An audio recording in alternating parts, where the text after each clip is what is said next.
世界一面白いアクション RPG を作る。これを人生のメインクエストに掲げております。はい、タカと申します。前回の動画でですね、敵にもジャストパリーとかジャスト回避をさせることができるようになったんですけど、これに関してコメント欄でね、そういった敵のカウンターコードって実は意外と危ない要素なんじゃないですかというご指摘がありました。これ実はですね、僕も全く同じ危機感を抱いていて、いわゆる CPU 特有の超速反応ってあるじゃないですか。めちゃくちゃ発生の早い素早い攻撃で殴りかかったにもかかわらず、いきなりね、初段からパリーされてしまうみたいな。これはね、どうあがいてもクソゲーになりかねないということで、そういった理不尽な超速反応は除きつつ、強敵とかボスっていう敵に関しては、戦闘を引き締める目的でね、いい感じのタイミングで、程よいパリーとか、程よいジャスト回避をしてくれるっていうのが理想の戦闘だと思うんですよね。というわけで今回はそういった理想の戦闘を目指してね、敵 AI のカウンターアクションに関する行動パターンのベースっていうものを組んできたので、それを皆さんにご紹介していきたいと思います。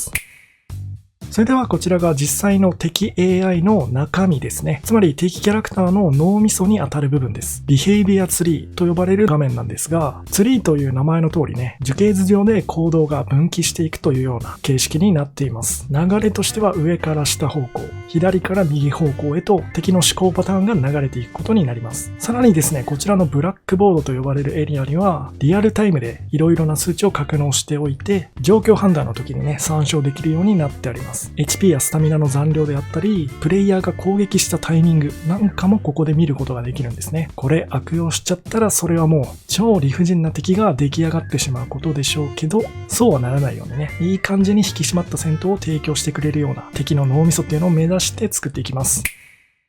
まず第一に初段パリーはちょっとなしにしたいですよね。相手の隙をついて側撃で素早く切り込んだにもかかわらず初段からパリーされてしまうっていうのは非常に理不尽感が強いので、もうここに関してはね 100% 通常ガードあるいは被弾してくれるということで問題ないかと思います。ではここで初段をガードされた場合の話なんですけど、2段目以降が問題ですよね。2段目以降は必ず確実にパリーを取ってくるのか、それとも確率でパリーを取ってきたり取ってこなかったりするのか。パッと思いつくのはね、この2つなんですけど、これ2つともね、正直あんまりいけてないと思います。前者の2段目以降確実にパリー取ってくる。これはね、ちょっと想像してもらえれば、かなり窮屈な戦闘になってしまうっていうことはわかると思うんですが、後者のね、確率で分岐するっていうパターンも、ちょっとあんまり納得感がないですよね。もちろん AI の思考パターンの中に確率を一切用いないというわけではないんですけど、偶然パリーされたりパリーされなかったりというのは少し納得性に欠ける気がします。少なくとも素早い連携でコンボをつなげていくときは割り込んできてほしくないですよね。例えば前回の動画でご紹介したゲーム開始時点から終盤まで使っていける初心者にも優しいニュートラルコンボ、方向入力なしのボタン連打だけでできるコンボですね。こちらもそういった素早い連携という属性を付与してあります。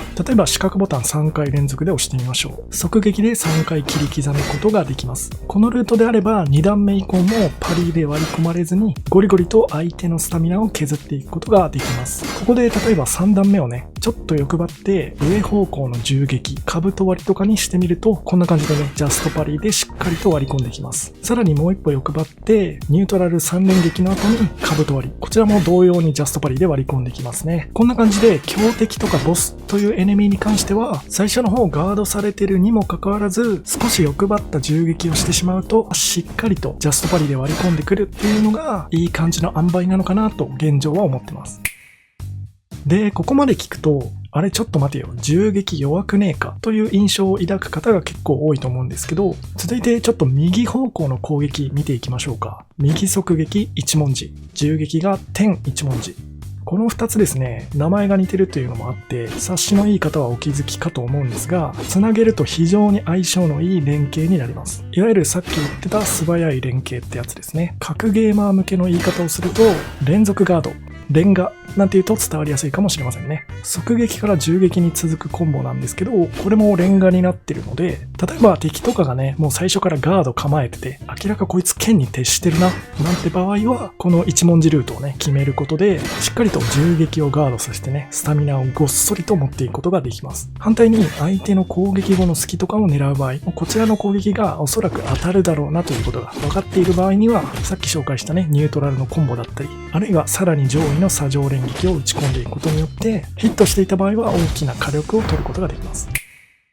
とこんな感じでね、強敵の AI がある程度賢くてしっかりと引き締まった戦闘をしてくれるっていうところと、プレイヤーの攻撃方法がいろいろ多彩にね、たくさん用意されているという、このゲームの特性が噛み合わさることによって、より深みのある戦闘をね、作っていくことができるんじゃないかなと考えております。もちろんね、プレイヤーの攻撃方法の多彩さに関しては、ゲーム開始時点からね、すべて同時にドーンと出してしまうと、なかなかね、選択肢がたくさんありすぎて覚えきれないというのはあると思うので、前回の動画でもお伝えした通り、最初はね、四角ボタンと三角ボタンだけの、単純なニュートラル攻撃のみでスタートさせて、スキル解放式という形でね、一つ一つ着実に新たな攻撃を学んでいくと。もちろん最初に覚えているニュートラル攻撃も、ゲームの最終盤までね、しっかりと一戦級で使っていける性能にしたいと思っていますし、というかするべきだと思っていますし、スキルによって獲得していく新アクションに関してはね、もちろん使うかどうかはプレイヤー次第、プレイヤーの選択に委ねるという形になります。ただその上でね、スキルの見せ方だったりとか教え方、ゲーム全体の流れを通してしっかりとサポートしていくことによって、プレイしたほぼ全てのプレイヤーが最終的にはたくさん用意された多彩な攻撃方法のほとんどをうまく使うことができたという形になるようにゲームのデザインをしていきたいなと思ってます。もしそういう結果が実現できればね、みんながプレイした後の感想っていうものもね、非常にいいものが出てくるんじゃないかなと